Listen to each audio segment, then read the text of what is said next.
जैसे इस समय सपना चौधरी है, वैसे ही उस समय की एक डांसर थी जिसका नाम राधा था। यानी ये राधा नाम की एक ऐसी बीमारी आई, मैं तो बीमारी कहती हूँ, ये ऐसी बीमारी आई है, इसने कृष्ण भगवान को भी दूर कर दिया है। जय श्री कृष्ण, राधे राधे। वीडियो के माध्यम से आपने देखा कि एक पिशाचिनी स्वरूपा स्त्री हमारे आराध्या, हमारे प्रियतमा राधा रानी को कह रही है कि जैसे सपना चौधरी डांस करती थी ऐसे डांसर थी राधा रानी। कह रही राधा रानी की बीमारी चल गई है। अरे पिशाचिनी स्वरूपा स्त्री, मैं तुझे बताना चाहता हूं कि दुर्दशा ना हो जाए तो कहना। तूने जिन जुबानों से इन शब्दों का प्रयोग किया, अगर इन जुबानों में कीड़े न लग जाएं तो कहना। जिसकी स्तुति भगवान राम ने अपने नाम से गाई है, रा अर्थात राधा रानी, माँ अर्थात माधव, जिसकी स्तुति भगवान राम अपने मुख से गा रहे हैं, अपने नाम का स्वरूप उनको दिया। और इतना ही नहीं, जिनकी स्तुति त्रिभुवन नाथ भगवान शिव गाते हैं और खूब चिल्ला चिल्ला करके गाते हैं राधा रानी की स्तुति। ऐसी त्रिभुवन की महारानी के बारे में ऐसे अपशब्दों का प्रयोग करते हुए तुम्हें जरा भी लज्जा नहीं आई?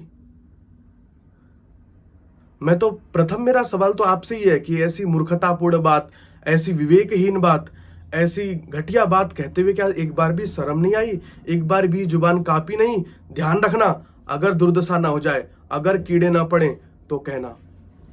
और सभी सनातनियों से कहना चाहता हूं कि तुम्हारी क्या स्थिति है भाई? कोई भी आता है, कोई भी मंचों से खड़ा होता है, उच्चा तुच्चा लुच्चा कुछ भी कह के चला जाता है और तुम हाथ पे हाथ धरे बैठे रहते हो। यही स्थिति है तुम्हारी। ऐसे बचाओगे अपने धर्म को? कोई भी आया, कोई कह रहा है कि राधा रानी सपना चौधरी जैसी डांसर है, कोई कह रहा है कि बीमारी है, कोई कुछ कह रहा है, कोई कुछ कह रहा है, और आप शांति से सुनते जा रहे हो।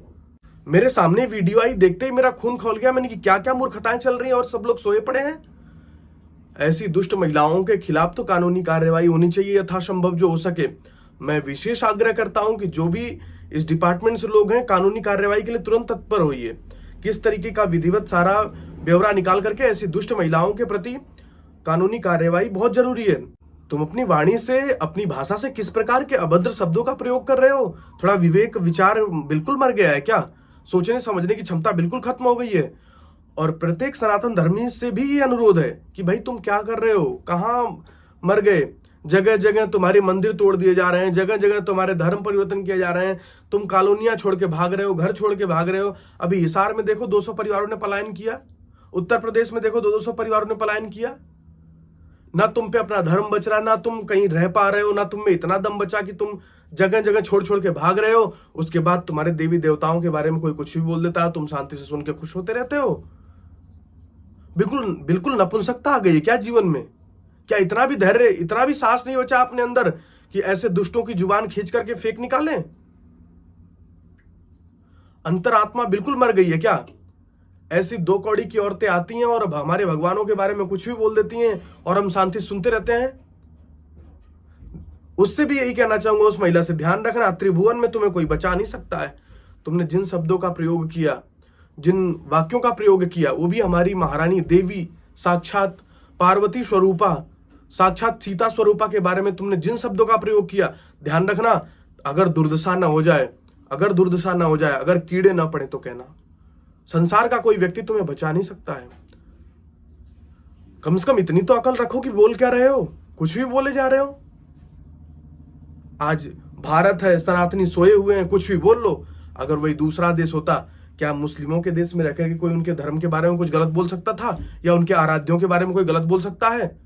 नहीं, ऐसी हिम्मत नहीं कर सकता है। लेकिन भारत में ये संभव है। क्यों? क्योंकि आप लोग सोए पड़े हो, आप नामर्दगी का चादर ओढ़े पड़े हो। भाई कब जागोगे? कब उठोगे? ऐसी दुष्ट महिलाओं का संहार कब होगा? इनकी जुबान कब खींची जाएगी? क्या ये कुछ भी बोलती रहेंगी? क्या ये लंपटा होती रहेंगी और हम शांति से सुनते रहेंगे? हमारे देवी देवताओं का मजाक उड़ता रहे, हम शांति से सुनते रहेंगे?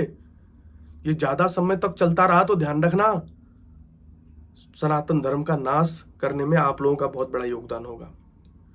इसलिए विशेष आग्रह करता हूं कि इस वीडियो को ज्यादा से ज्यादा लोगों तक भेजो। ऐसी दुष्ट स्त्रियों का विरोध हो और इनके खिलाफ कड़ी से कड़ी कानूनी कार्यवाही हो यथासंभव जो, अर्थात नहीं तो फिर हम विद्रोह के लिए सामने आएंगे।